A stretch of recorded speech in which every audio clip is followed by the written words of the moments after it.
मुनेरोलाल जी union council शेर मोहम्मद थोड़ा जे chairman पंहिंजी बिरादरी भर पासे जे मोज़िज़ीन जे जनरल इलेक्शन जे सिलसिले में एक अहम गॾिजाणी सॾाए वरिती, जंहिंमें ॻोठ शेर मोहम्मद थोड़ा जी ख़ासकेली बिरादरी, अहमदानी बिरादरी, कुंभर बिरादरी, चांडिया बिरादरी, टालपुर बिरादरी, मंगड़हार बिरादरी, लाशारी बिरादरी, अकवाड़ी बिरादरी, लालवाड़ी बिरादरी, मेघवाड़ बिरादरी, ओन बिरादरी, कोली बिरादरी, शीदी बिरादरी, खोखर बिरादरी, लोहार बिरादरी, कोरी बिरादरी, सूबरा बिरादरी ऐं नोहपोटा बिरादरी जे अॻवाननि ऐं ॻोठ मोहम्मद शरीफ ख़ासकेली, चोटी थोड़ा, ॻोठ मोहम्मद रहीम ख़ासकेली, ॻोठ मोहम्मद इस्माइल ख़ासकेली, ॻोठ हाजी मोहम्मद ईसा ख़ासकेली, ॻोठ हाजी अहमद बागरानी, ॻोठ मोहम्मद हुसैन ख़ासकेली, ॻोठ बशीराबाद,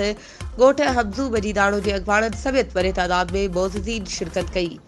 अने मौक़े ते सभिनी मोज़िज़ीन खां सलाह मशवरो वरितो वियो, जंहिंमें सभिनी मोज़िज़ीन मुतफ़िक़ा थी एतमाद कंदे चयो त असांजो अॻवान यूनियन काउंसिल शेर मोहम्मद थोड़ा जो चेयरमैन वफ़ा सरफराज़ अलाए जुड़ियो ख़ासकेली आहे। ॻोठ शेर मोहम्मद थोड़ा में आयल सभई मोज़िज़ीन भरपूर नमूने सां इत्तेफ़ाक़ कंदे चयो त जनरल इलेक्शन में वोट पाकिस्तान पीपल्स पार्टी जे उम्मीदवारनि खे ॾेई कामयाब कंदा।